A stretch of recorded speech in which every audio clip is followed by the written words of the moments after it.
This is Joe Crispin, former Penn State and professional basketball player. You are listening to the Mark Lesko Podcast.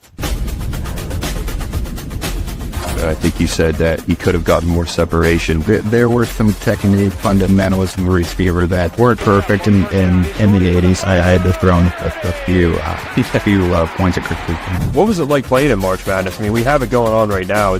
But playing there was amazing. I mean, like, that's kind of your whole goal is to just be a part of that. It's such a special thing where the whole country is tuning in, and anything is really possible, you know. You know, my optimistic side said, like I said, that we're going to be okay. We just had a bad game. We're probably experimenting a little bit, ran into a good team.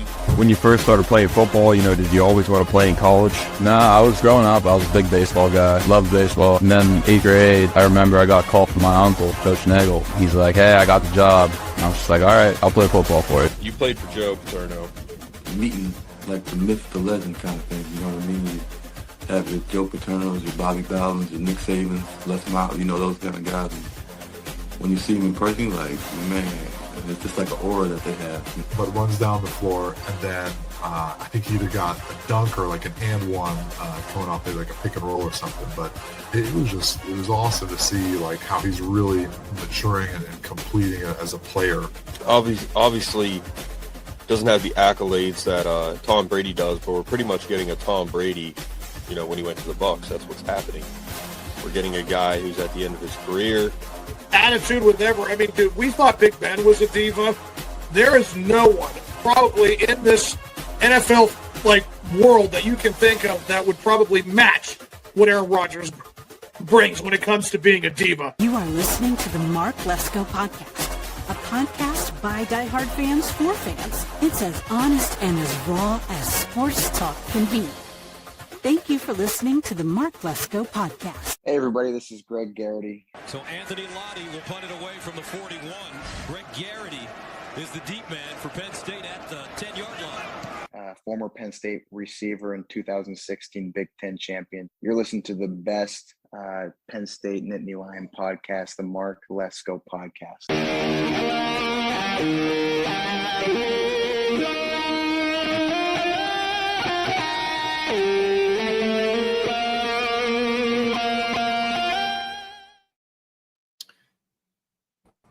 Yeah, Chris, I don't think we had that intro the last time you were on there, so it's kind of long, but you know most of those guys on there.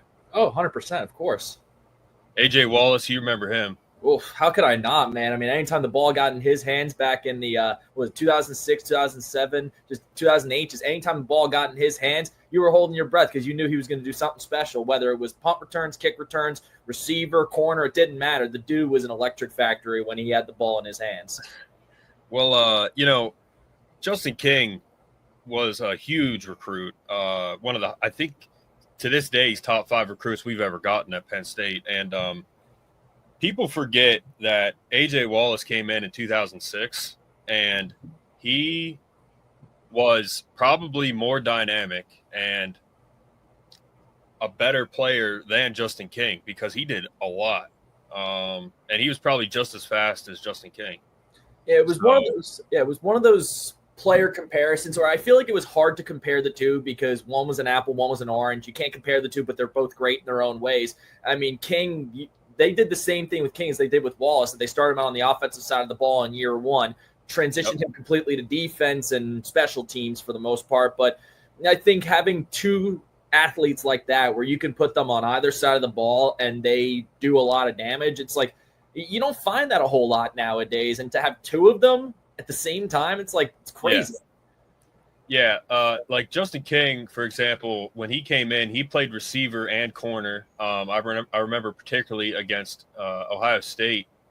He was, when they won at home, he was in there at corner at the end of the game.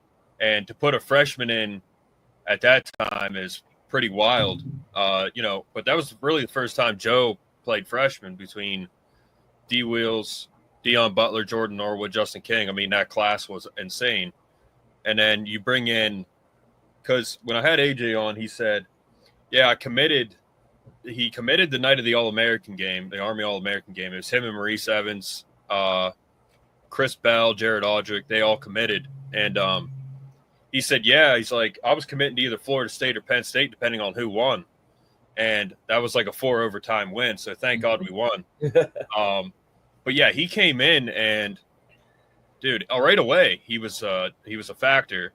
And then Justin King left after 2007. But to have both of those guys was a wild time.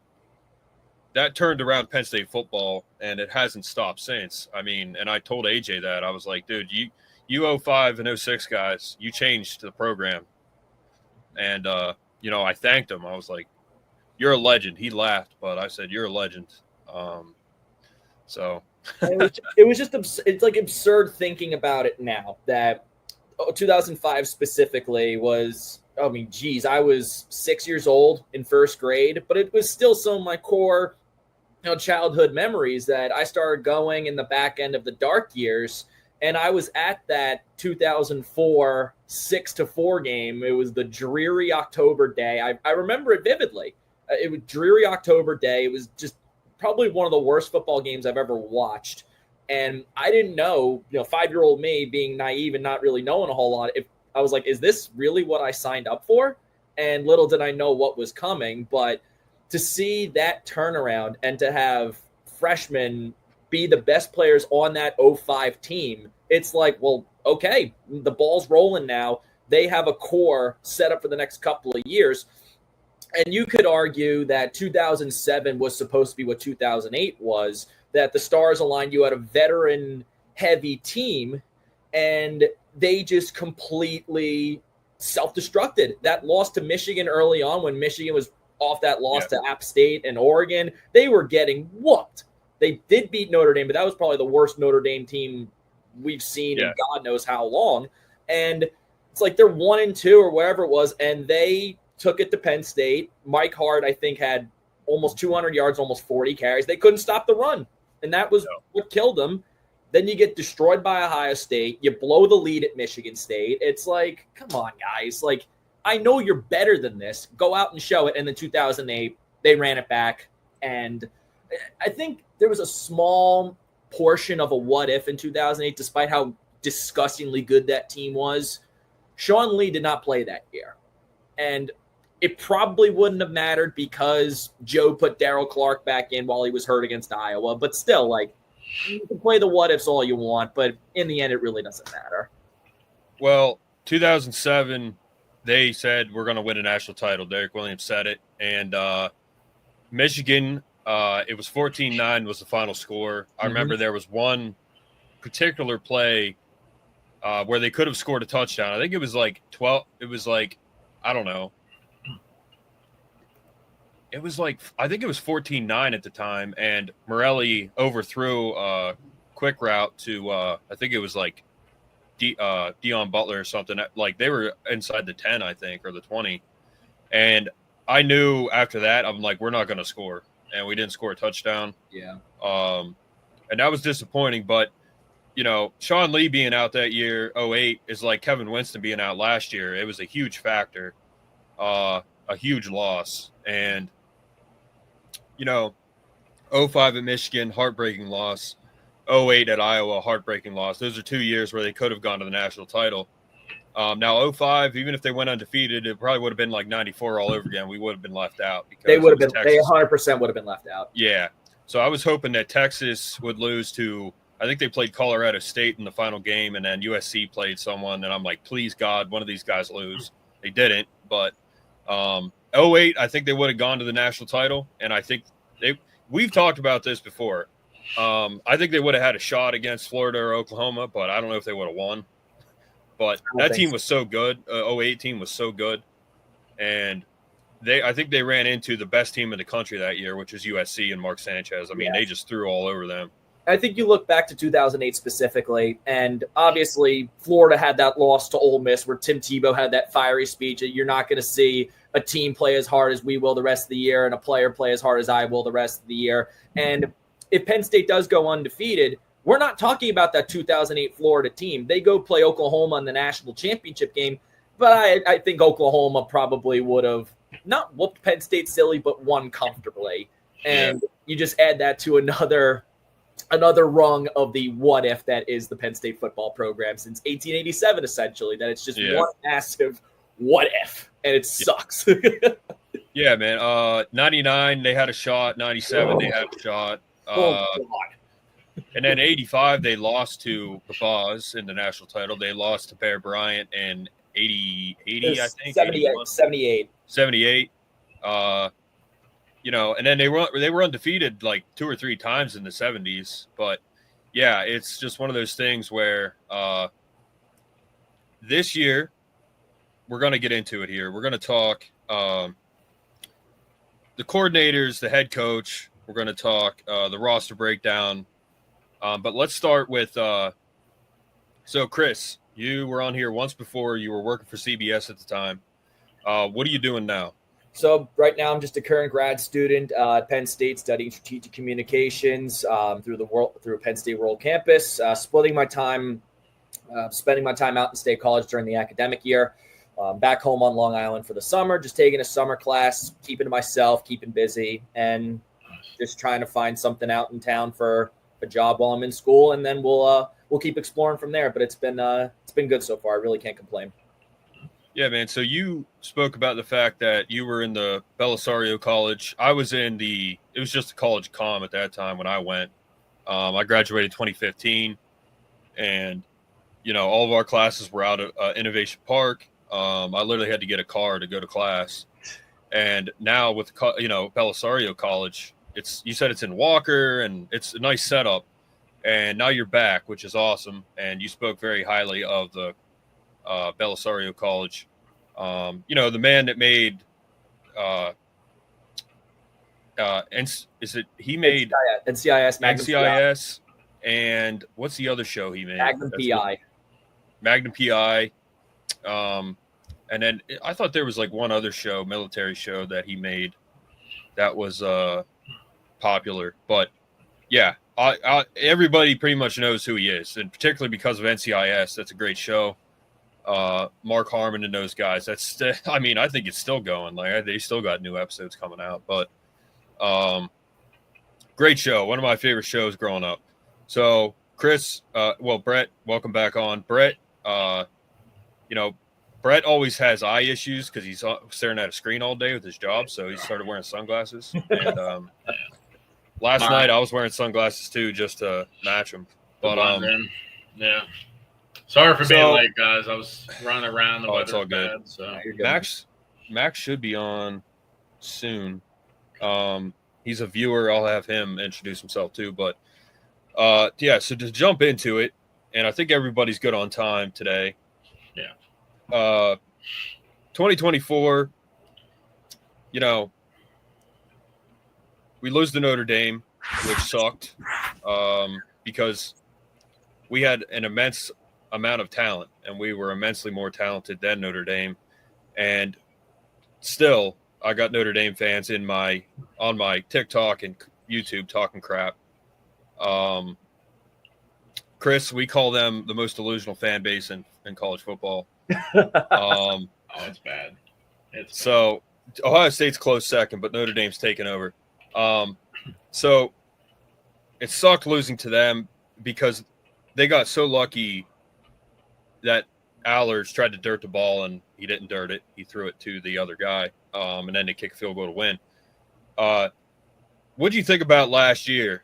And what do you think about last year? And then how's that going to bleed into this year? Overall, I thought it was a great year. With a ton of progress was made.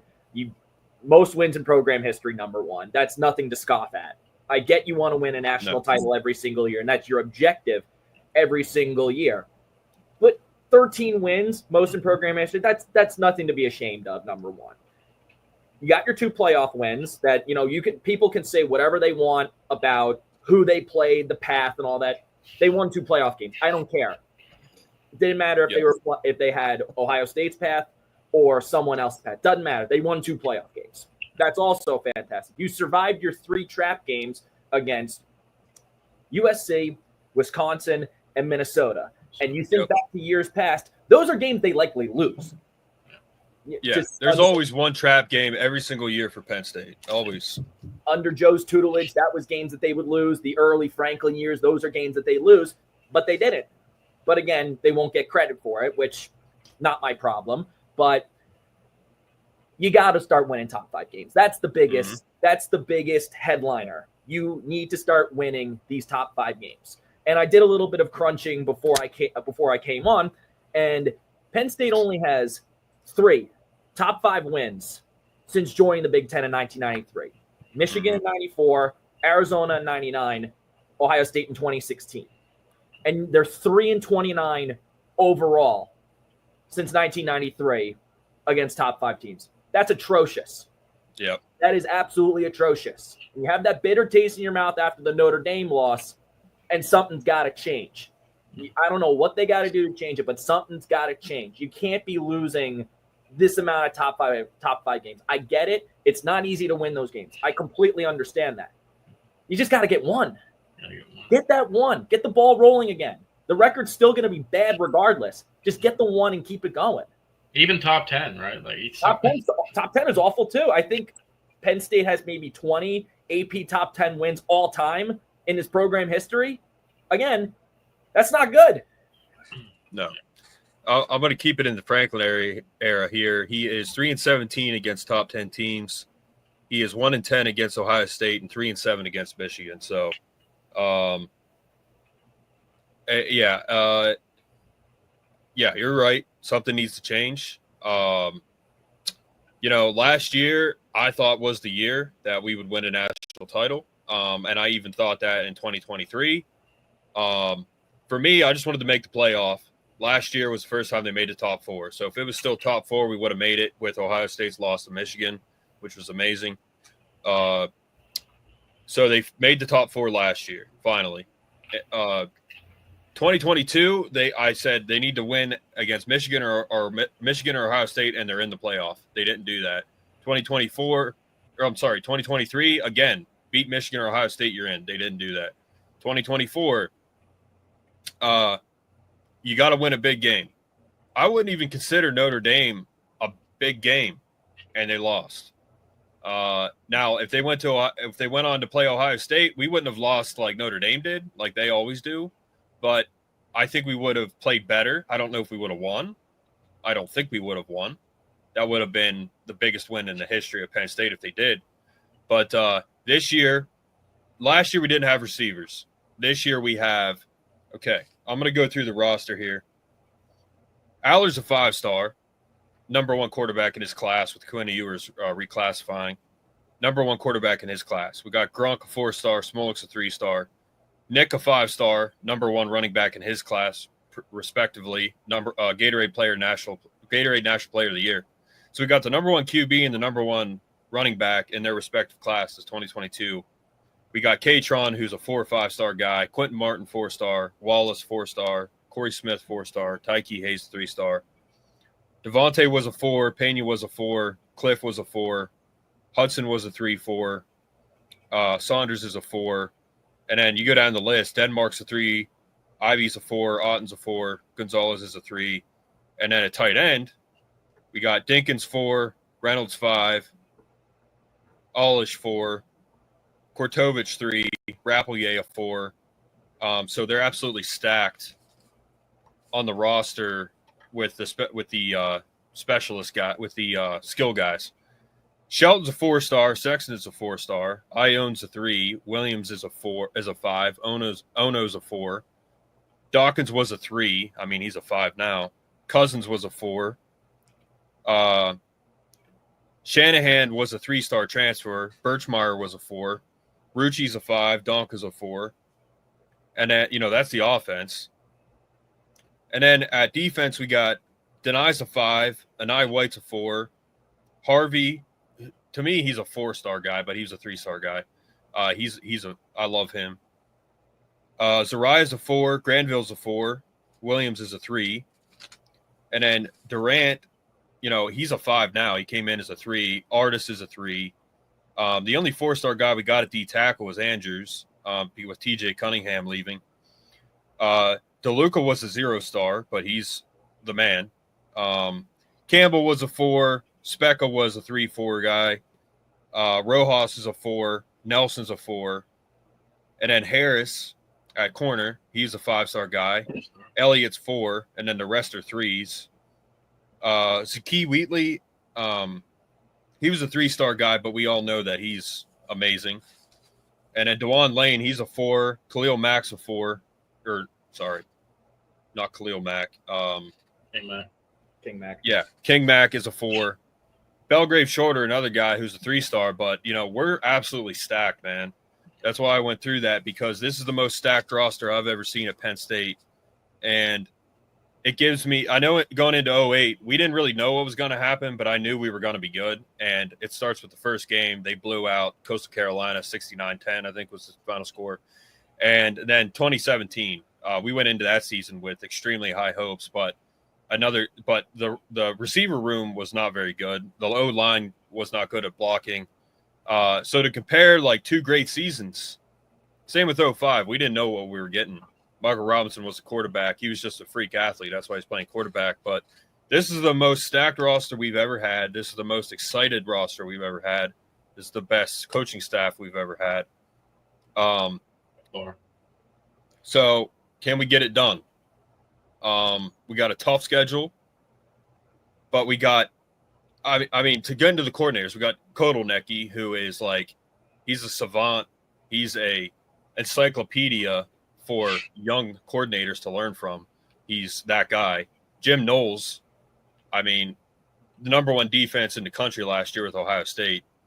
And then they got all these lettermen on the staff too. Troutwine, great coach. Ty Howe, great coach. Dion Barnes, great coach, up and coming, but he's a great coach. He played when I was in school. Dan Connor. Dan Connor. I mean, I met Puzz last night, signed the helmet back there. I hope he comes back at some point, but this is the most stacked roster I've ever seen. So I'm going to pull up the schedule real quick, but Chris, you spoke about last year going into this year. Greg Garrity said that they're going to be hungry. After that Notre Dame loss. So what do we do this year? What do you think? Well, for starters, I was in Miami for the Orange Bowl in a predominantly Notre Dame section. Oh God! And I will say this. I will say this though: the people around me were actually Notre Dame alums, and they were very nice the whole time. Yeah. It was everyone else that was causing problems. Mm-hmm. And are we really surprised? No. But 2024 is over. Let's look forward to now. Exactly. And all I see with this 2025 team is following the template of the last 2 national champions in Michigan and Ohio State. That they were so bitter and disappointed with how the previous season had ended, knowing that they were perhaps the best team in the country when they went down. And they're like, we need to run this back, because how it ended was so bad and so heartbreaking. We're a lot of underclassmen here. Let's run it back one more time with a senior-heavy, 4th and 5th year senior-heavy team. The stars are aligning. You got to capitalize here. You got to do something. And I'm talking at the absolute bare minimum. Like, I'm talking the floor needs to be the Final Four again. They're like, I'm talking that is the floor. If you do anything less than that, then what was the point? You just drove everybody to insanity again. And also, take it with a grain of salt, this is the first time that they were picked to finish first in the preseason polls. Listen, I don't put too much stock into that. But it's like you start seeing that, you're like, okay, this is unfamiliar territory now, that they're getting all of this praise and the sunshine, puppies, and rainbows, however you want to equate it. This is unfamiliar territory. Perhaps I can't even say that, 94 wasn't even projected to be at the top of the Big Ten. And if you listen back to the 94 team documentary that's pasted all over YouTube, I think the opening quote was something along the lines of, there is a quiet and calm confidence in Happy Valley in 1994. And I'm like, sounds all too familiar 31 years later. Yeah. Yeah. '94 is another time we should have won the national title. We were pretty much co-number one that year. We, kind of were national champions. But even in '97, dude, Washington State and Michigan split it. Like, now it's just outright number one. That's what you end with. And I wish it was always like that, because, like, I forget what the year was, but Joe told President Nixon to shove it because he claimed Texas the national champions. And it's like, what? But anyway, that's how they used to do it, even up until '97, which is insane. But yeah, I feel a quiet confidence, like you said. This does feel very different. Now, again, 22, 23, 24, every year, every one of those years, I was like, dude, we could win the national title. Let's make the top four. Let's make the playoff. The 5-star receiver we got, Cleo Taylor, he said, yeah, you guys were in the top four. I saw it. And that's why that was one of the reasons I committed. I've been saying it for years that you make the top four, your recruiting's going to get better. We beat Notre Dame last year. We probably get some more recruits this year, but it is what it is. It's a new season. I mean, okay, so Nevada at home, that's going to be awesome. We got Texas, Ohio State at noon, Nevada at 3:30, and then it's just going to be a jam-packed day. And we got FIU, Villanova, Oregon whiteout. Do we win this game? Yeah. Yes. Close. Okay. Yes. I think we win. UCLA, I think we win.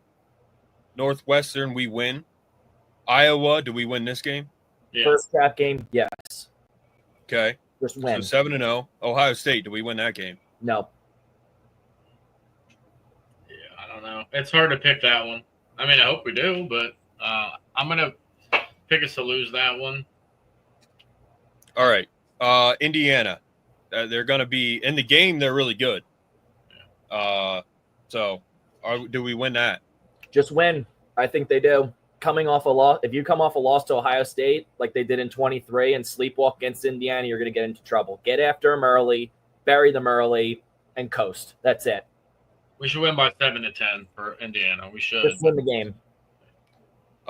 If we go into this game undefeated, Michigan State, I think we might lose, but do we win this game? Yeah. Yeah. All right, Nebraska at home, they could be good. They could be undefeated going into this game. Who knows? It's funny though, because they could be good. Speech has been going on for a couple of years now. I mean, I do agree that they're doing better than they were with Frost, obviously. But yeah, we're gonna beat Nebraska by 2 touchdowns. I mean, that's gonna be fun.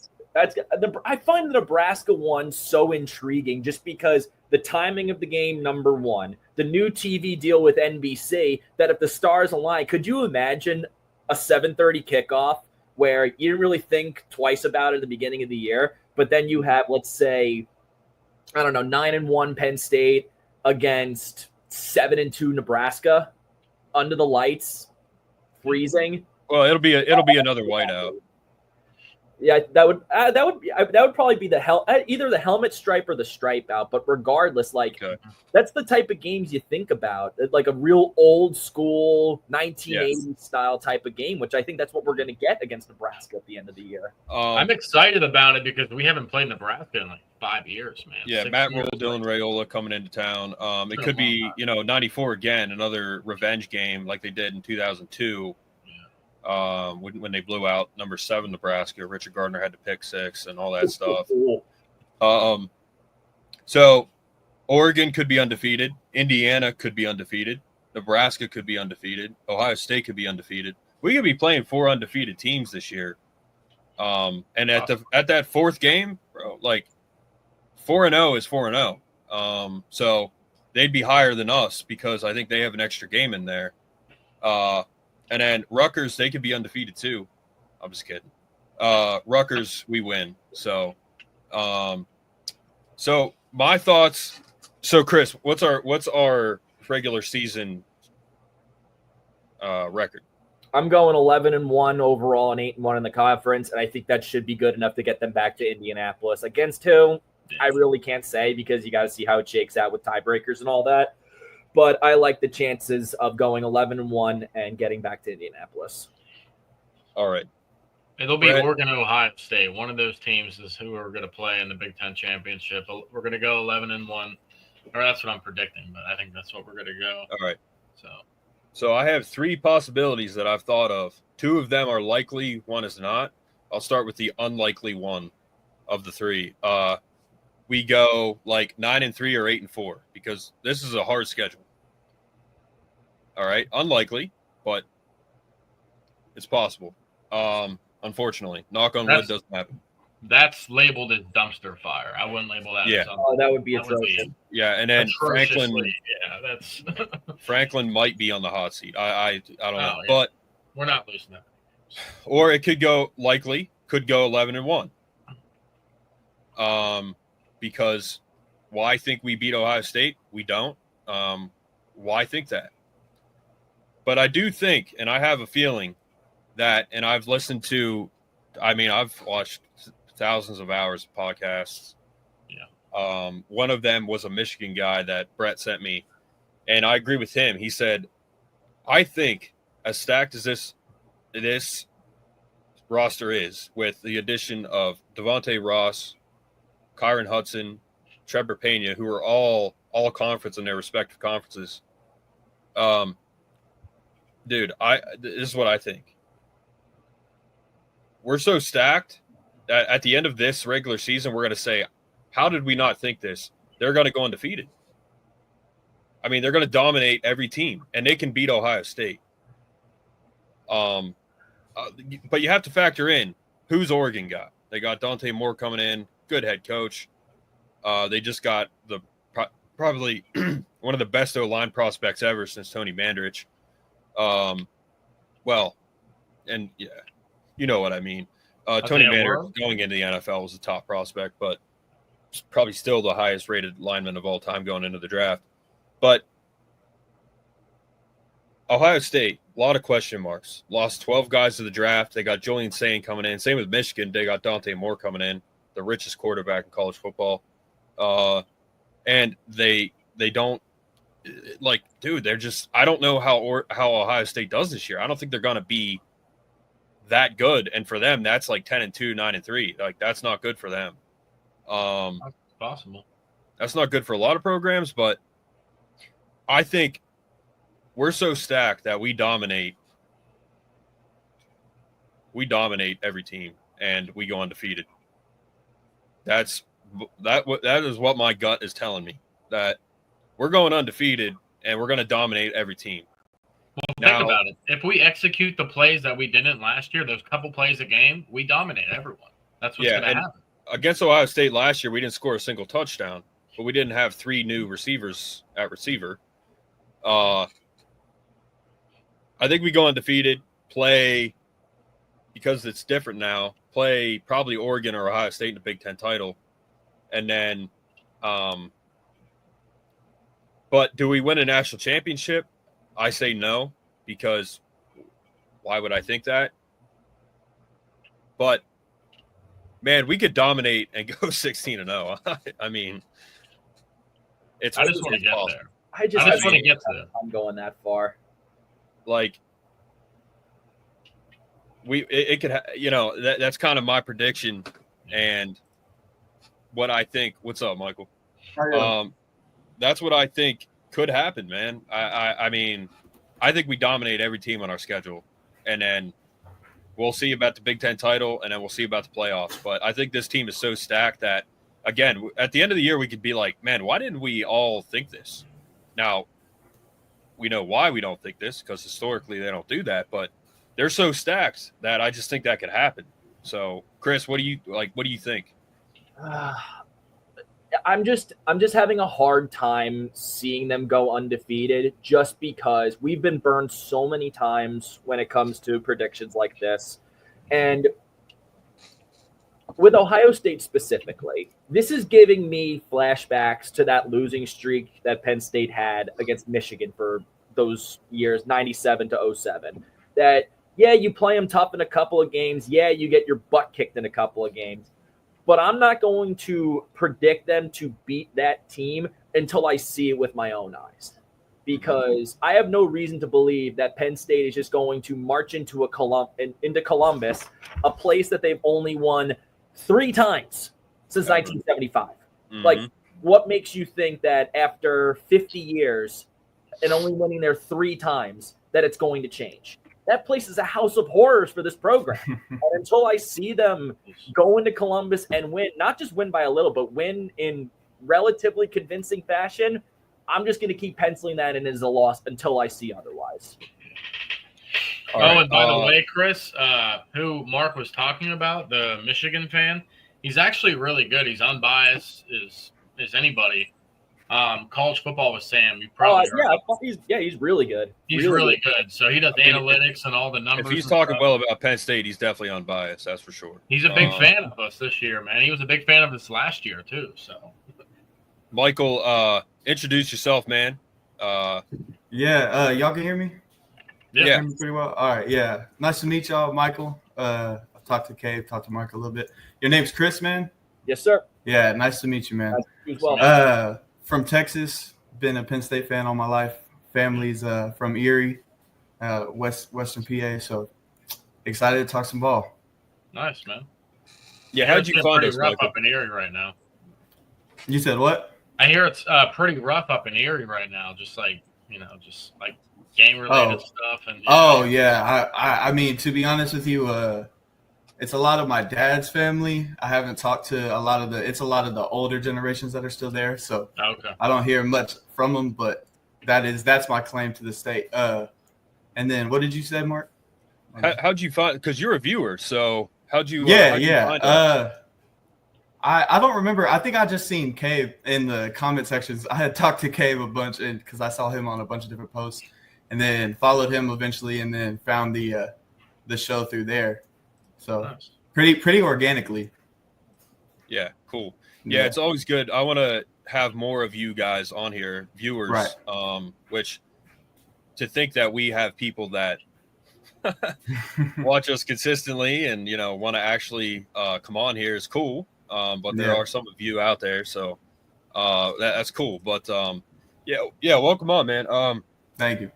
We're talking about the season, 2025. What's your thoughts?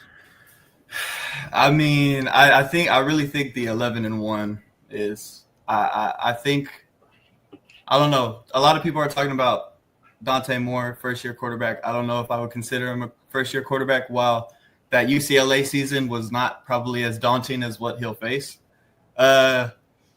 I think still, though, we're more likely to win that game. Like Chris was saying, you got to show it on the road. When you lose another heartbreaking one possession when you're at home and a ball gets snatched away in the end zone, I mean, if you're not doing it at home, it's going to be hard to do it on the road. So we'll have to see it. I think the 11-1 is pretty likely. Obviously, 10-2 is the floor, 12-0 is the ceiling. I think 12-0 is possible, but that 11-1 is where I really see the probability. Yeah. Dante, he came from. Did he come from UCLA? UCLA, then he sat behind Dylan Gabriel, so he's probably going to be cooking up something good. So yeah, I think he'll be ready. I think he'll be good. Yeah, so they essentially swapped quarterbacks. Right. Like UCLA got Dante Moore, or I'm sorry, Oregon got Dante Moore. UCLA got Nico, and we play them both this year. So yeah, Chris, the record against Columbus is horrendous. The first year they won in Columbus was 2008. After the 30-year skid of losing, that they won in 78, and then they won in 08, and then won in 2011. But since 75, they're 3-15 in the last 18 in the shoe. Like, that's just like, oh my God, guys, what are we doing? It's a curse, man. Like, it's like we're cursed over there. I don't know how else to put it. Like, it's crazy. So go ahead, Chris. No. I'm just saying, like, just the thought of 3-15 in Columbus. It's like yeah, you got to get one. But right now, when you look at it on paper, you're just shaking your head. Right. The good news is Drew played there as a true sophomore. It's going to be a completely different situation this time. We're the more stacked team. He's got more experience playing on the road. He dropped some weight. He's cut up. He looks really good. Like Drew looks legit. My bad, not to cut you off, Cape. How many of those losses do we know on the road specifically are in the Franklin era? Like 4 or 3? Well, a couple.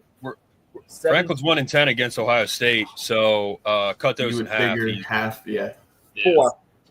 4? Yeah, that's what I thought. Oh, no, 5. Excuse me. Forgot about 2015. All right. Michael, we'll start with you. Yes, sir. We're going to do roster breakdown and coordinators. What do you think about the roster? The roster, I think it's pretty. I mean, everybody's talking about it. The senior, junior, the upperclassmen's coming back. We're good in that sense. There's not a lot of holes from what I've heard and can tell. Maybe some defensive line, interior, and obviously D-end is kind of thin with Granville going down.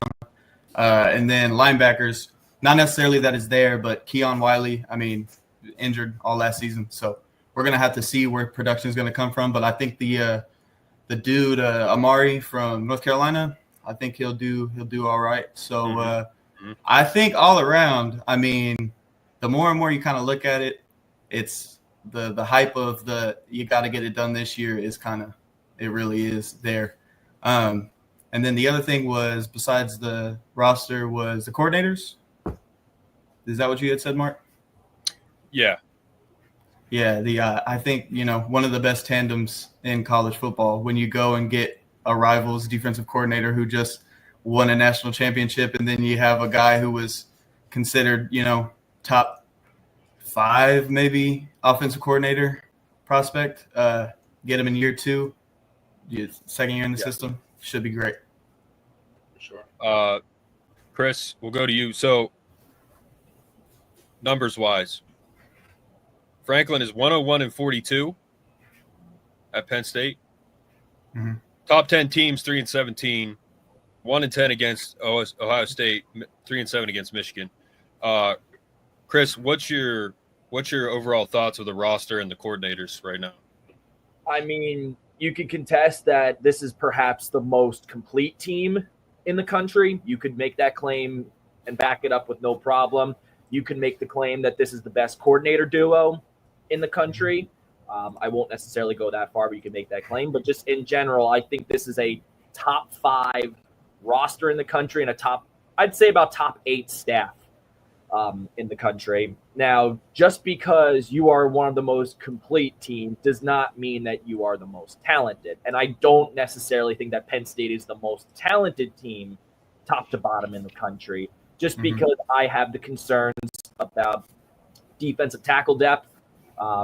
There's a lot of really good talent in the pipeline behind the starters, but it's unproven. How is that going to translate? Wide receiver is obvious. We know that. Like, it's just question marks. There's talent now, no doubt, but question marks. And then quarterback. You're riding with Drew Aller the whole way. And if he goes down, then what? Yeah, we got to stay healthy. That's another thing. Ethan Brunkmeyer and Jackson Pollock have probably combined for, I don't know, I would say, I don't know off the top of my head, but it's not many.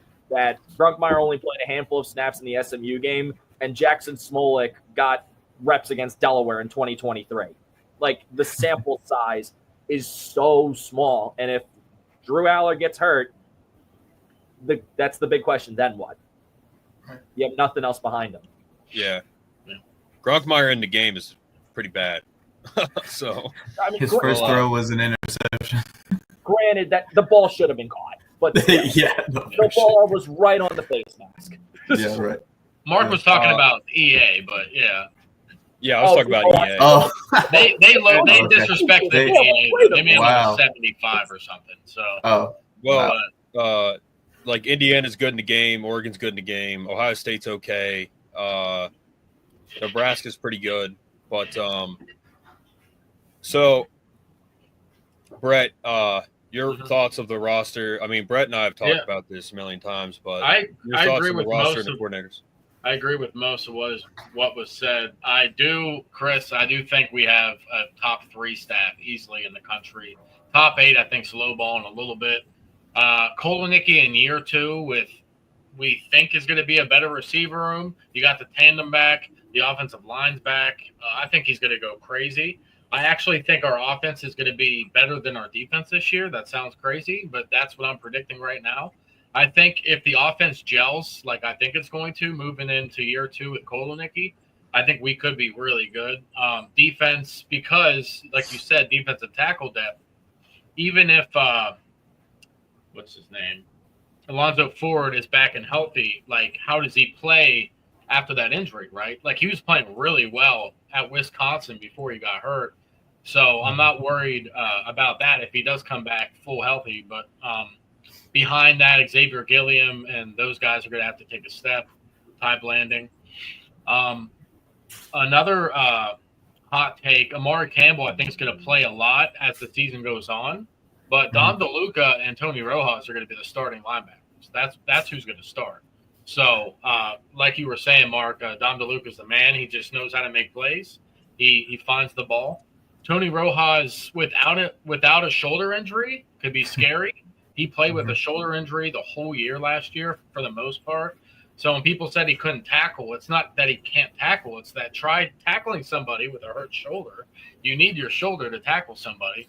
So if he's fully healthy and ready to go, I think he's going to take a big step, put him in coverage. He's going to be legit. Big year for Zakee Wheatley for sure. Day Lane, can he take that step that Penn State needs him to take? Because we're going to need him to, him and King Mack. Because if one of those guys or both of them don't step up, then with just Zakee Wheatley coming back being that premier safety, that might be a hole that we will need to look into, playing more of a nickel role with Zion Tracy. I think he's going to take the next step. He played really well last year overall. A.J. Harris is a top 5 cornerback. I know some of the lists have him like top 8, top 9. He's about to shut everybody up. He's going to be top 5. Just wait. Lockdown corner. AC Collins, Davian Collins. He's gonna be legit. Elliott Washington. Those are all 4.3 guys.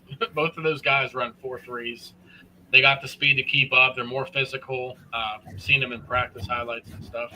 So other than defensive tackle and safety, like it's a wait and see type of deal, right? I believe in the corners. I believe in the defensive ends. I think Zariah Fisher, if he stays healthy, he's going to surprise some people. That's what Franklin and the staff is saying. The coordinators, Kolonicki and what's his name? Knowles. Yeah, Jim Knowles. That's a very scary duo. Jim Knowles does not have to come in and change the whole defense like he did with Ohio State, because Ohio State didn't know how to play defense for a couple years. He had to fix everything, and it took him a while to do it. Penn State has good defense every year. They have the culture in place, so all he has to do is make a couple tweaks, and I think we're going to be I think we'll still be a top 10 defense, but I think it might take some time just because we did lose Abdul Carter. We have to see what we have at defensive end opposite of Denai Dennis Sutton, because him and Zane Duran are going to be causing endless havoc for opposing quarterbacks. So, overall, most loaded roster because if the receivers work out. That's the thing. If these receivers work out like we hope and think they could, then this is the most loaded roster we've had in a while. And then the staff, like you said, all the Letterman alumni, it's a scary staff, man, and I'm here for it. So. And I think the biggest thing when you look at the defensive end depth, Denai Dennis Sutton and Zariah Fisher, that's a pretty darn good 1-2 punch. And you start to wonder, okay, who's going to be the guys behind them? I mean, Jalen Harvey's the one I think that jumps out to me as well, that in limited game action last year, he was noticeable. He was flying all over the place. And I think that's someone that no one's really talking about right now because he just got onto campus recently, Von Kamaju. That tall, rangy, athletic, runs like a gazelle. I mean, this is a guy that, he's got to grow into his body a little bit, no doubt, but you can't teach that length, that height, that get off. I mean, you see 99 coming off the edge as a freshman, like his hair's on fire. You're like, whoa, this is different. That this is a guy that you knew he was good coming out of high school, and he played in like pretty rural Maryland. So like, I think it was a pretty small school, not a whole lot going on out there. So maybe, you got to see how the competition, like translates. That, yeah, Maryland high school football, public and Catholic, we all know is very good. But when you're at that tiny of a school, it's like, okay, how good is this kid actually? And it's just jumping off the tape. Like, this kid is going to be a problem, that he's going to get a lot of run this year. And another guy, too, Darius Dixon in the secondary, the tall, rangy corner out of California that, I mean, that there is no way that dude is only 195 pounds. There is just no way. Because he's 6'1", about 195, but he's built like a linebacker. He clamps in coverage, and that one hit he had in the blue-white game. Oh, yeah. Damn, I heard that from where I was sitting. I was sitting in the south end zone, decent way up under the overhang. When I heard the pads crack when he hit Josiah Brown, I'm like, I was gonna say. oh. He put him in half. Yeah, he came across and hard. then Brown just got right back up and pointed first. Yeah. Like, Yep. He shouldn't have did that, but yeah, he shouldn't have done that in a practice game. But yeah. But still, like when you get hit that hard, but you hang on to the ball and get the first down, I'll give a little first down point. I don't care. But both of them, great tackle, great job just getting up and keeping the chains moving. I mean, that's the competition that we're looking for out here. Yep. Also, Malachi Williams, like he gained some weight. He looks good. So he's number 20. So he's got a D's Isaacs old number. So I think he'll play as well. Yeah. I agree with you guys. I mean, we're stacked. I mean, to go through the coaching staff, James Franklin, Terry Smith, who's essentially a second head coach, played for Penn State. Jim Knowles coming off the #1 defense national title at Ohio State. Kodal Necki, second year. Allers had, two different coordinators. Lustig, special teams, Deion Barnes, Stan Drayton. I think it's going to be a totally different year for them, the running back room. Marquise Higgins played for Virginia. Ty Howell played for Penn State. Poindexter, Virginia guy. Phil Troutwine, he was on Tim Tebow's line in college. Dan Connor, we all know him. Danny O'Brien, quarterbacks. And, you go down through the line, like a lot of Letterman. I think Gattuso was a Letterman at Penn State. He was. Jordan Lucas, Trace McSorley, hopefully Paul Posluszny soon. I mean, the list just goes on and on. This is a huge – Jordan Hill, this is a huge staff that they have. I mean, Midas, Aeneas Hawkins, they all played for Penn State. Yeah. And then to go through the roster, the depth chart, we've said it, but – Chris, you mentioned a couple guys that I missed. I mean, we got Owen Wafel. Liam, I think, is going to get some time. Yaman Kamaju, Darius Dixon. I mean, starting lineup, Denai, Zane, Alonzo, Zariah, Rojas, Amari or DeLuca, and then Elliot Washington, Dwan Lanes, Key Wheatley, AJ Harris, Zion Tracy. That's a stacked defense. Colin Dinkins, Davian Collins, Vabu Torrey, King Mack, Kenny Woosley, Specca, Kari Jackson's another guy, Keon Wiley, and then Jalen Harvey, Xavier Gilliam, Owen Wafel, and Nia White, the guy from Texas A&M. I think they're all probably going to get some time. And then Peter Gonzalez, Ethan Black, Kobe Howard, Anthony Ivey, Tazir, Devontae, Trevor Pena, Liam Clifford is a sleeper. Caden Saunders, I think Liam's going to get a lot of time.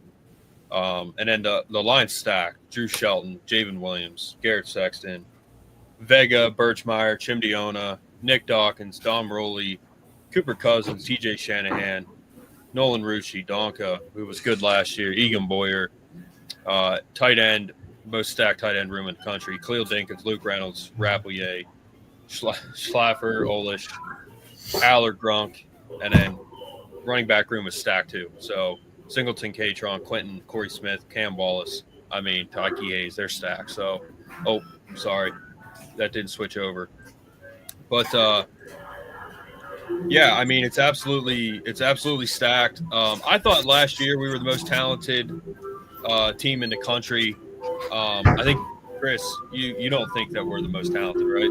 I'm not going to say that we're Penn State's the most talented team in the country. I think that title, as of right now, belongs to Texas, just because there are no question marks on that roster right now at all that I can see.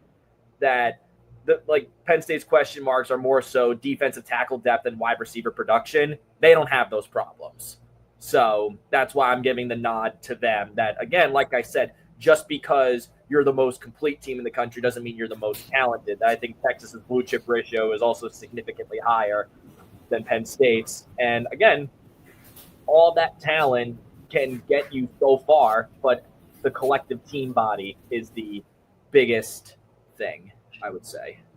Yeah. Texas they lost both of their tackles. They had to bring new guys in, so we'll see.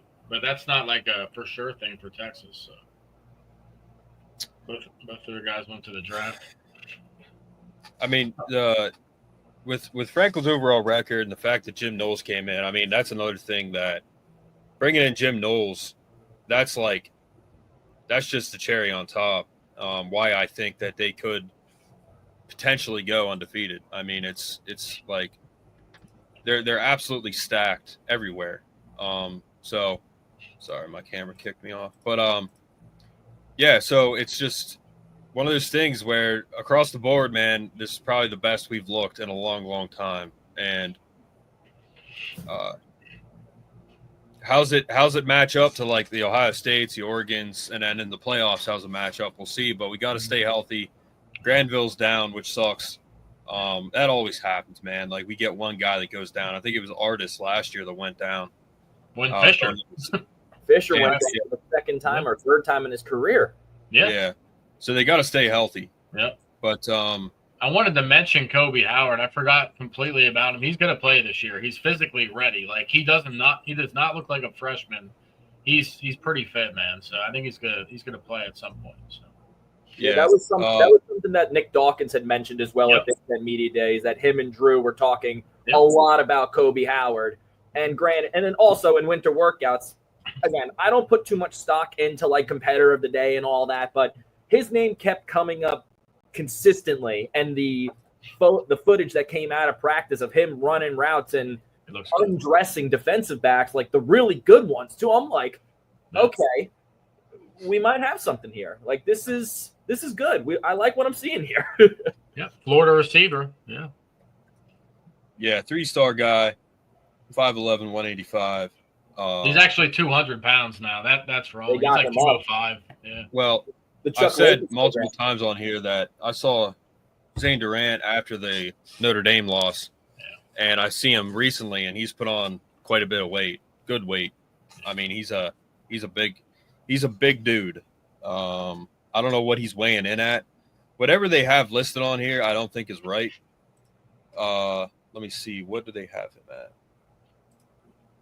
Probably Kobe Howard reminds me of like a Parker Washington, man. The same type of build. Parker was a little bigger, but Kobe could gain even more weight and kind of be like a Parker Washington type guy. So that's actually a really, really good comparison. Yep. A guy who unheralded sort of recruit in a very talent-heavy state, kind of slipped through the cracks a bit. And Kobe Howard also played Chaminade Madonna Prep, and probably the best team in the state of Florida. So, I mean, if you're wide receiver 1 or 2 at that school, you're pretty damn good.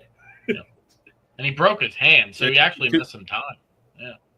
You say he's 6'1", 294. He's over 300 pounds. He's huge. So it's just one of those things where he's over 300 now. He's huge. His calves, his calves are like insane. I see him walking around. I'm like, my God, dude, what have you been doing? What have you been eating? And his 40 time is like a 4.8. You know how insane that is, dude? He runs a 4.8. Yeah, he's a freak. He's just 4.8, dude. That's nuts. He's just a freak. I mean, there's no other way to put it. He's just a freak of nature. But is there anything else you guys have to say about like the roster, the season, coaches, anything? Randy Adarica, he came from Florida as well, just like Zane Durant. He's 2 inches taller than Zane, I think he's already up to 300 pounds. So obviously he's got the extra height. He should weigh more. But he's a true freshman. I doubt he's going to play this year. But they said he was impressive in spring ball. So watch out for Randy Adarica. I think he's going to be a Zane type player at some point. It just might take some time. I think Peter Gonzalez is going to get a significant look as well. There was a lot of hype and buildup around him, but he tore his ACL in his, I believe it was his last year at Central Catholic. He blew out his knee, comes in, starts doing really well last year, blows out the other knee. So now you've got 2 rehabbed ACLs. It could be a different injury, but I would think if you're blowing out your knee, it's probably your ACL. But not going to speculate. I'm not an expert on it, but that's another guy I think they got to give a significant look to because he was slated to play last year, and then he went down. And I don't think he's going to be that big, wide receiver 1 difference maker, but I think he can absolutely develop into just a reliable possession type of wide receiver, a Kyron Hudson type, so to speak. Also, if Lyric Samuel can gain like 10 more pounds, he's going to take over. 6'4", can run routes really good. He runs a 4.5 at 6'4". He's a deep threat type of guy in the back of the end zone. So probably not this year, but next year, Lyric Samuel's going to take over. Well, I mean, we got the 2027 class coming in too. We got Khalil Taylor. We got Keemon Spell. We got 3 5-stars from that class already, which is insane. So, Matt Otten looks good. Yeah, Lyric Samuel out of Brooklyn. Yeah, tall kid. He'll put on weight, which will be good. But we'll kind of have to see where it goes. Michael, do you have anything else to say? I think you're muted. My bad. I was gonna say earlier when we had mentioned the receivers, he mentioned Lyric. Totally forgot about Lyric, but Matt Otten and Kobe Howard. Once the 2026, I think the 2026 receiver class is gonna be sneaky good too. Jasir is gonna shoot up in the rankings towards the end of the cycle. Jasir is an animal, and I'm very clue what's. I'm very glad they haven't. I'm glad they haven't convinced him to play. They have no idea. National 7-on-7, because if he was in the national 7-on-7 circuit, I think his eyes not necessarily going anywhere else, but he would definitely have more attention on him. Listen, he could reclassify. Like Jasir Rogers could reclassify as a receiver. Yeah.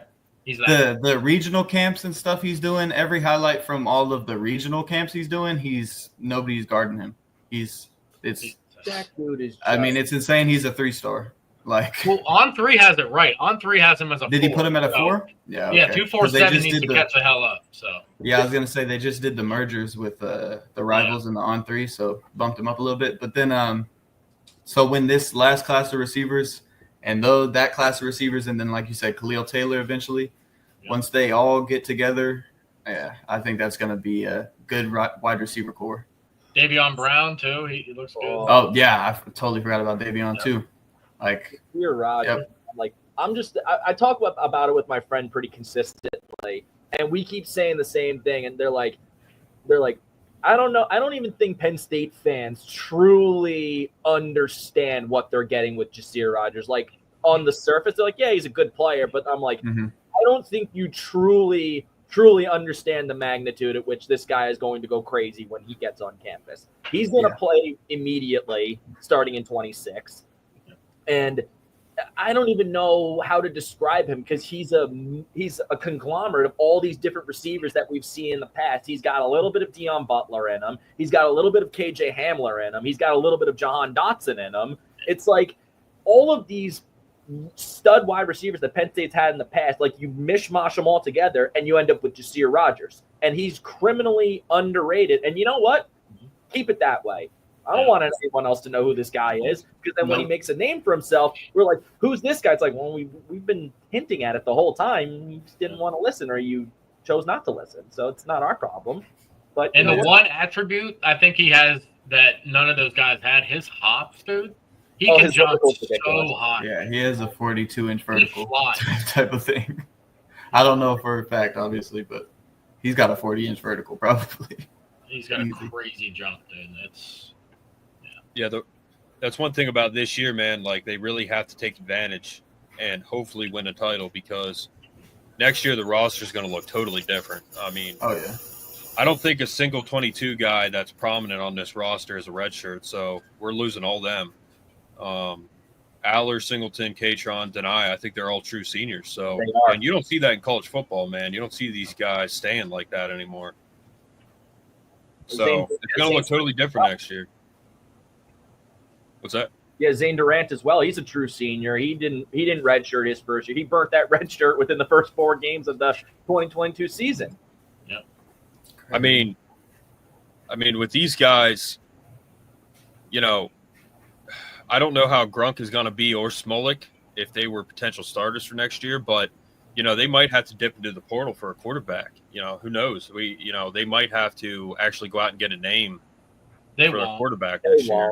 They don't do quarterbacks in the transfer portal. They like their guys. Grunk. I know that there's a bit of a battle for that second spot battle. I mean, Ethan had it last year because of the injury, but Jackson, if he's getting back, he's got some Trace McSorley to him. I feel like he's got some toughness and he's got more natural wheels to him. So I don't know. I liked the idea of Ethan because I feel like of what Drew has been and the kind of one-of-one comparison of their game and how they look and stuff.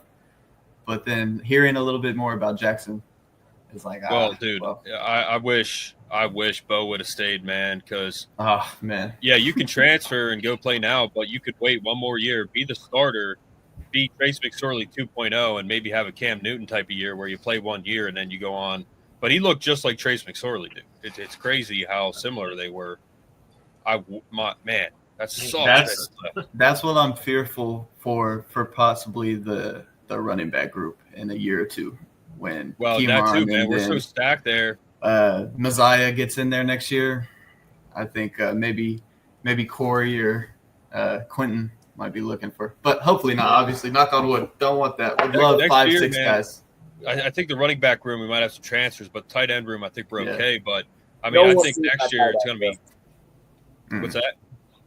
I just have a hard time seeing anyone in that tight end room leave because all of them are going to play in some capacity when the time comes that you're going to lose. Yeah, you're going to lose Dinkins this year or after this year. And then you still have Reynolds, Rapplier, Olesh, Henderson's back there. And then you look at Brian Kortovich is a guy that I think is going to be like a Nick Bowers type of guy where he doesn't play a whole lot the first couple of years. And then his last, let's say, 1.5 to 2 years, he's in there just mauling dudes. You know, basically an extra blocker, and they slip him out on those little quick 5-yard in routes or whatever you want to call them, the button hooks, that he just turns around, catches it, runs through 2 guys, gets you a first down on a 3rd and 5. He gets you 6. Right. Like that's his game. He's like 6'3", like 240 already. I saw him out walking the town one time. I'm like, that's a freshman? You telling me that's a freshman? Like all these dudes, it's so obvious that Ty Howell has a type. He absolutely has a type. And I love it. I absolutely love it. If a tight end does transfer, I think it's probably going to be Schlaffer, to be honest with you. Because he's kind of getting passed up, and I want to see him play, but if anyone does transfer, it's probably going to be him. And I was telling Mark, I think yesterday, Kimon Spell, when he comes in, I think he's the best running back recruit we're going to get since Barkley. He looks insane. Yeah. I think he's going to be the best. I mean, we'll wait, but he's insane. The way they're talking about Tyke Hayes already, too, I've heard people talking about him. There's going to be a lot of competition in that room for the next couple of years. So, yeah, I like that. Which is good. I mean, it's good. If they got to leave because they're not getting playing time, then it kind of is what it is when you have 3 or 4 other options. So, yeah. Well, another thing too, man, is running backs. You know, I think next year will be Quentin Martin, Cam Wallace, Corey Smith. It could be. To me, Quentin Martin is amazing. Like in the game, he's so quick. Like in the video game, he's my favorite running back we've had here in a long time. You know, Singleton. They're all poised. They could all have, you know, trophy-winning seasons. You know, Lombardi goes here, Maxwell goes here, Jim Thorpe goes here. That could happen. I mean, like Singleton and Aller or Singleton and Aller and Catron, they're all poised to have years. Deny, they have to have years, but going into next year, it's going to be like Quentin and Cam. I think the two-head duo, and then you got Corey Smith, you got Ty Key. I mean, you got guys coming in that running back room. It just keeps it keeps when you have reloading. 2 good guys. Yeah. When you have like a Nick Singleton and a Catron on the same team and they both come back, you're going to get more recruits like we've been getting. Tight end, I mean, that's just never ending. I mean, who's the next 5-star going to be that we have on our roster? We have so many guys on our roster that, it's almost like you want to take a Bill O'Brien approach where you put like 2 or 3 tight ends on the field at once because we have so many. Brandon was talking about that. We covered it last night where, he said they had him, they had Jesse James, they had Matt Lehman, they had Kyle Carter. I mean, that tight end room was stacked, and Bill O'Brien, that's what he did. I was there when I was there at those games when he came in. Like, he used the tight ends. So I hope they take advantage, but we ought to worry about coaches leaving too. Ty Howell, man, he could be a coordinator somewhere. Jim Knowles could leave. Kotelnicki could leave. I mean, there's a lot of coaches that could leave too. So yeah, they have to get it done, man. Like, they just get it done. And then, like, literally, we win the national title, everyone can leave. And I'm like, all right, let's rebuild. Like, it's like we won. Right. So, and I could die a happy man. So, and especially you think about it, how Kotelnicki sort of flirted with the head coaching ranks, the head coaching jobs last offseason.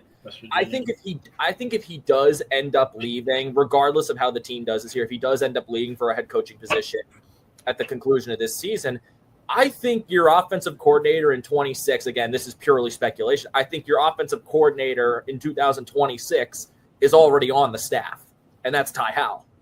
So, I mean, it would be stupid not to do that, because I remember, too, right after Yurcich got fired in 2023 after the Michigan game, him and Ty Howell and Jawan Sider were calling the plays for the last 3 games.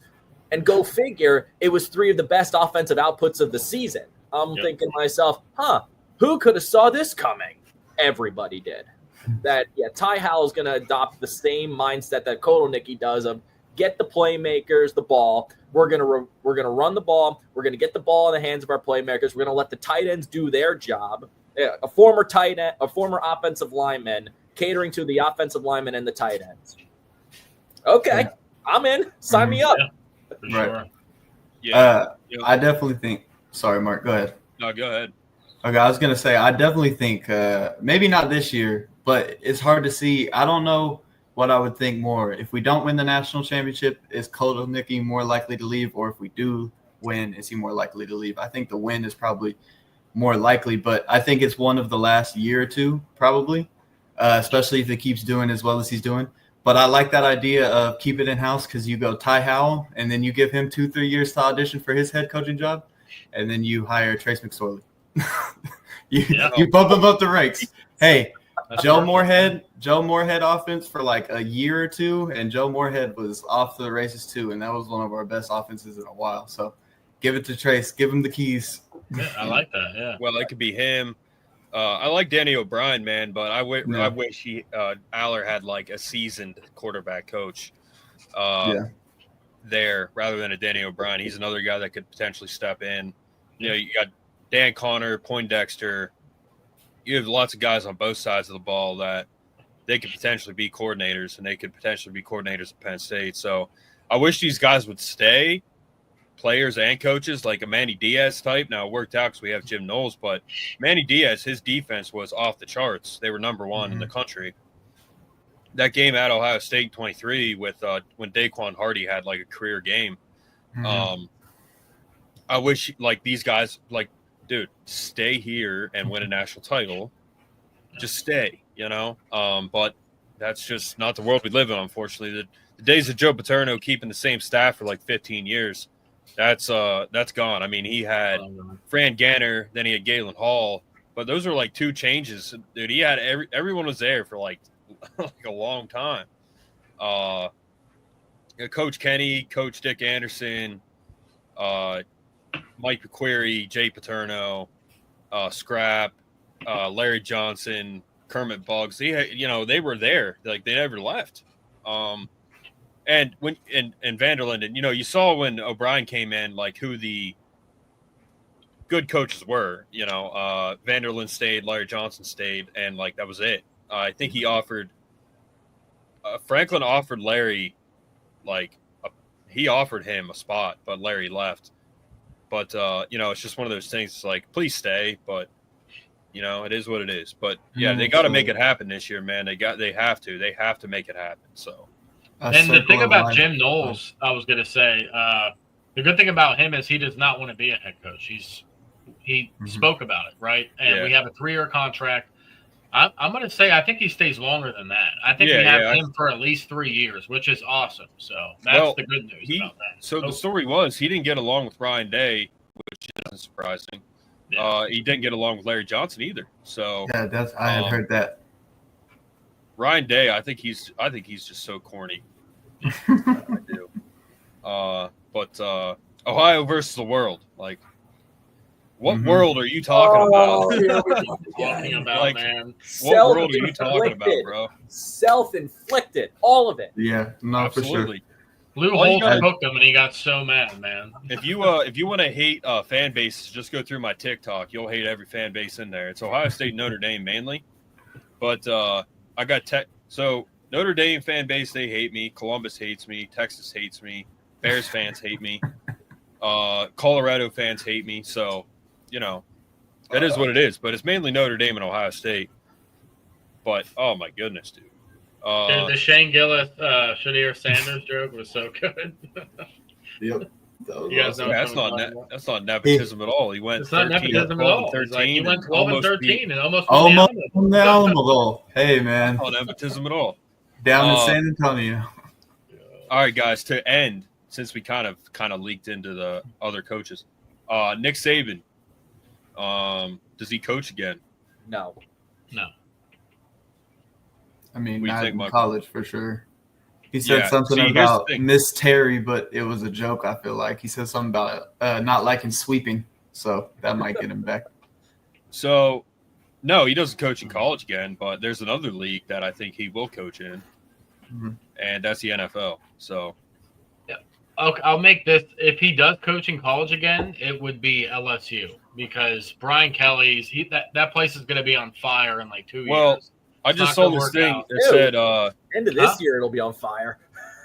Yeah. I just saw this thing where it said Brian Kelly at Notre Dame 0-3 with no big bowl game wins. LSU had a bunch.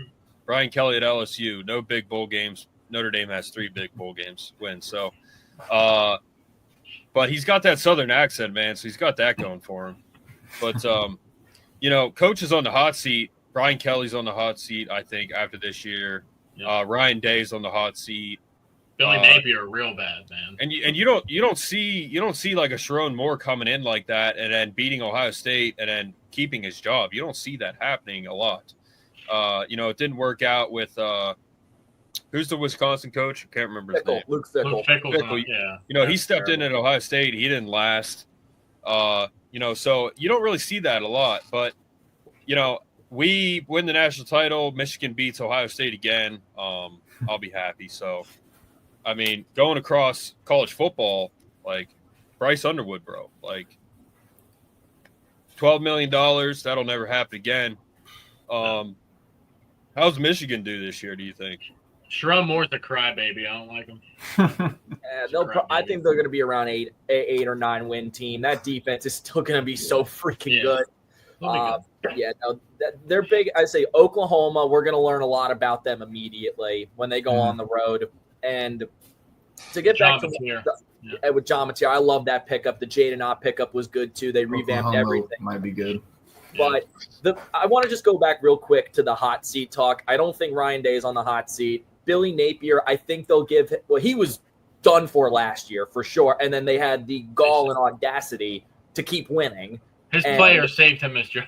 I think they'll give him another year or two. If they fumble the bag horribly this year, especially with DJ Lagway at quarterback, then I think he's gone. Brent Venables is the other one that if Oklahoma goes 6-6 again, I think he gets canned. But if they get themselves to an 8 or 9 win season, then they keep him around. But the leash is going to be a hell of a lot shorter for Brent Venables. But yeah, Brian Kelly, I think, is the one that's like staring at you in the face that if they go 8-4 this year, he's got to go.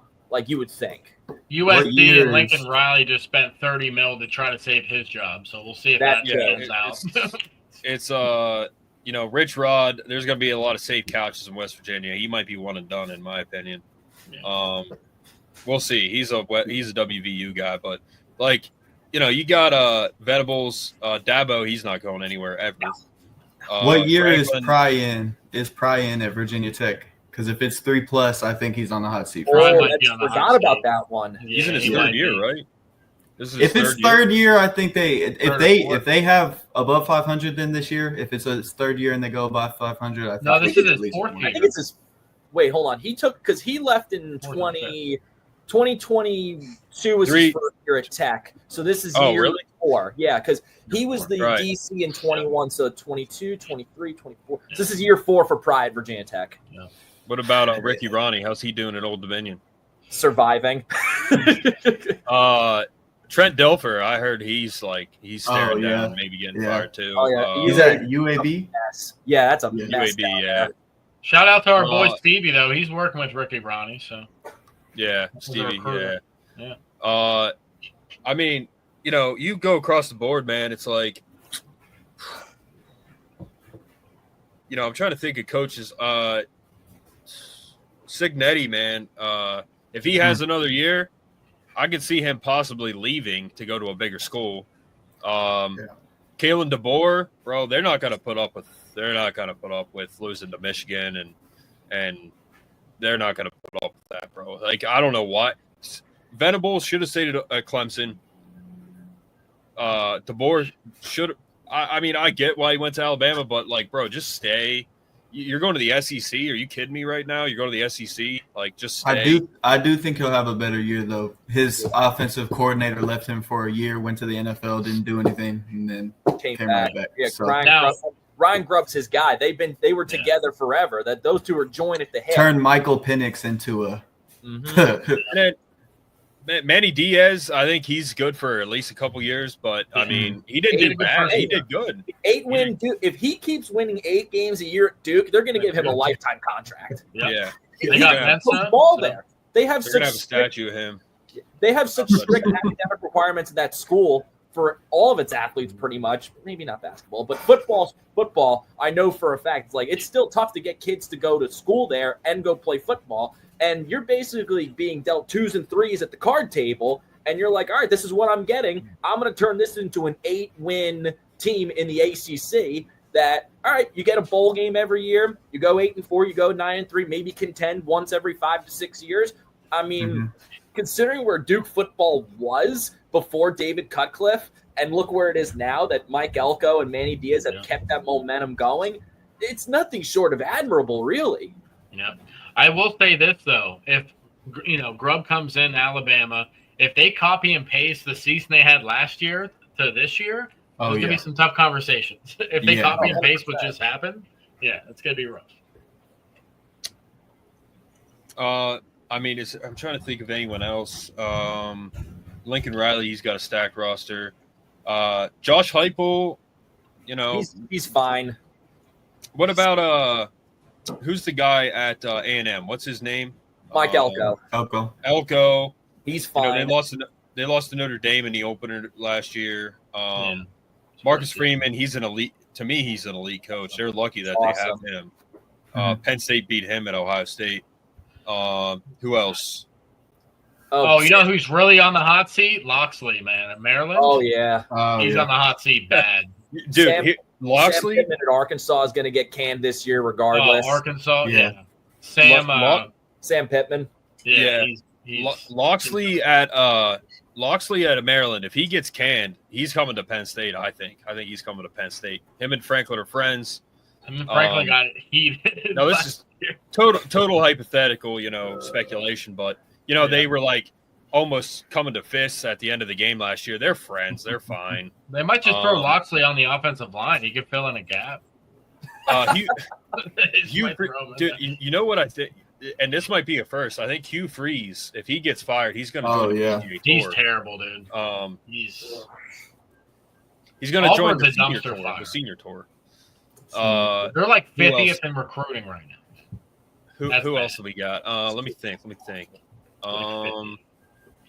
Mississippi State. You said their name. What's it? Jeff Levy. Oh boy, Mike Norvell. Mike Norvell. Yep. Dan Lanny's going to be at Oregon for like 15 years. He's going to be there a long time. Yeah, Dan Lanning. If you're the head coach of Oregon, bro, you don't leave. Like, you should just stay there.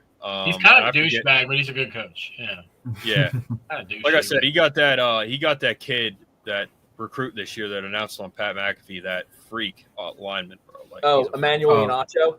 Yeah, and he's not even like the number one tackle in his class. He's like number Jackson 2 Cantwell. somehow.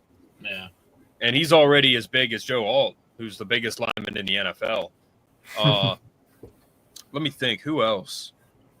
Oh, he's got weight on him. I only said Ryan Day, man, because he hasn't beaten Michigan yet. I don't think. Has he? 2019 he did. Yeah, but if he wins the Natties, then like they're not going to fire him over losing to Michigan. Yeah, it's still. I don't know, man. I don't know. That Ohio State's different. That would just be really weird. By the way, last night I met Paul Posluszny at the Spikes game, and he signed my helmet. And right before I went up, dude, there's this kid. He's like a teenager, I think. He's getting a picture with Paul Posluszny. He holds up like this Ohio State koozie in the picture, and I'm like, "Are you kidding me right now? What are you doing?" All the more reason to hate Ohio State, bro. Like, what an asshole. Seriously, like, he's a legend. He is Chris, isn't that disrespectful? It's I've never been that type of guy where, like, if you're going to meet someone of that caliber and you're a fan of a different team, you rub it in their face, or like you're that guy that goes to a game where your team is not even playing. Like if you go to let's say a Red Sox game when they're not playing the Yankees and you're wearing a Yankee thing, like you're just asking for attention. Like I just have no patience or time for that. And also, if you look up Posluszny's stats, every game that he played against Ohio State, that's all I'm going to say. That's it. I mean, the thing is, man, like, it's Paul Posluszny. You know, he's one of the most famous Penn State football players of all time. And for some reason, he always bled out of his nose. Like, I think he just had a razor and he cut his nose and he just did it to, like, be intimidating. Yeah. But he had this cut on his nose, man, that never healed, apparently, because it was always bleeding. From college to the NFL, his nose was constantly bleeding. But I remember when I was in high school, there was this girl, and Bald Eagle and Bellefonte, oldest football rivalry in Pennsylvania, huge rivalry. We played for the Curtin Bowl. I played for Bald Eagle, and this girl was wearing a Bellefonte shirt in school one day, and I'm like, what is wrong with you? Like, you're in Bald Eagle school and you're wearing Bellefonte. Like, you're lucky you're a girl, because if you were a guy, you'd probably get your ass kicked. So I just couldn't believe it. I couldn't believe it. But to end, like, Alabama, my freshman year, 2011 was my freshman year. We played Alabama. Oh, God. Right? Yeah. Right in the middle of the student section, dude, there was an Alabama fan, and he had one of those Alabama palm things right in the middle. He was, like, right by the S, because that was the first year they moved the S to the middle of the student section. Yeah. I'm like, dude, what? Why? And I think he went to Penn State. I'm like, are you serious? He was in the student section. I'm like, that is unbelievable. I mean, you're crazy. Seriously. You're outnumbered by 20,000. Right. So, Mark, listen. Well, Mark, do you remember? I think it was the 2013 Michigan games, the 4 overtime games. So my family's seats were in the west side of the stadium. It doesn't exist anymore. I used to sit in WCU, so I had a perfect view of the student section for that game. And I remember there were these 3 guys wearing yellow right smack in the middle of it, and they were getting they had stuff thrown at them. Cops came in and pepper sprayed them and dragged them out. And I remember the ESPN telecast afterwards when the full game file was uploaded to YouTube. I think it was It was after one of the touchdowns. I don't remember which one, but they panned to those guys in the student section. And the students in the area were just giving them the business. Like, they weren't even looking at the field. They were looking at those three morons, and it was hilarious. I'm like, I think I remember that. I watched that on TV. Most of my roommate went to that game, but that was a crazy game because, they had that crazy catch there at the end. Well, was that the game where A-Rob had that insane catch? Yeah. So I didn't watch it. I was off my rocker in 2013, but I saw highlights. Yeah, Brett's I'm in recovery, so I was off my rocker in my early 20s. So yeah, Brett's 10 years sober, so he didn't start watching Penn State until. Man, that's great. I'm old, man. I'm old. You're not that old. If you're old, I'm old. So yeah, I got like a year on you, right? A year or two. But it was, and I remember. So to this day, I think it's still the highest attended Paternoville. It's not Nittanyville, it's Paternoville. To this day, 2012 Ohio State, I think, is the highest attended Paternoville, and I was in it. And, for me, that's still one of those games that we lost, and Ryan Shazier picked off right in front of me, man, picked off Matt McGloin. But it was, to this day, one of those games where we didn't win, but that was after the scandal. And my freshman year was the scandal. Like, I did a walk-on tryout in Haluba like 3 weeks before that happened.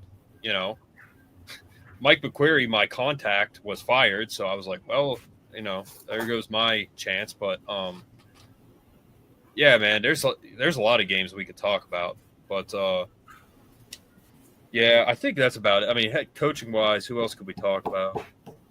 I think we pretty much hit on everybody that's possibly on the hot seat or anything like that. But, I mean, I'm sure there's plenty of other guys that are going to come up in the middle of the year that we didn't even think of, that they're like, oh, yeah, now the seat's starting to get warm. And you're like, really? Okay, sure. But, I mean, I feel like we hit a lot of the big ones already. Chris, you what was I going to say? You were talking about what was the one coach's name that I can't remember? The Mississippi State guy. What was his Jeff name? Levy. Jeff Levy. Yeah. So you think he, because they're a premier program. What do you think about, and Oklahoma State too? That coach, he's the Oklahoma State will never get rid of Gundy, and if they do, I don't know what to think. If they do, it might be time, man. I don't know. The thing is, it probably is time, but that dude has built up so much immunity that he'll go out on his own terms, or he'll bring the whole thing down with him. I never really know, but. I mean, Mississippi State after Dan Mullen left, I mean, at this point, it's a dead-end job. It really is. That it's just – I don't even know what they're doing down in Starkville, if we're being honest. That Jeff Levy is a great offensive mind, and they need to show some semblance of improvement because they were just awful last year. 2-10, getting smacked by Toledo. Grant, I get Toledo's a good group of five in MAC team. I get that, but – losing 41-17 to Toledo, come on, guys. And I don't know if you can revive that program. Is what I don't think so either. Again, it's a dead-end job that it's like they expect you to make chicken salad out of chicken. You get what I'm saying. And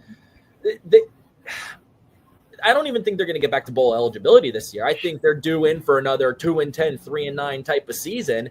And at what point do you say, like, okay, we got to make sure that this job is not a revolving job door anymore. Joe Moorhead, that didn't work out. Zach Arnett, that didn't work out. Jeff Levy, in process of probably not working out. Like, who wants that job?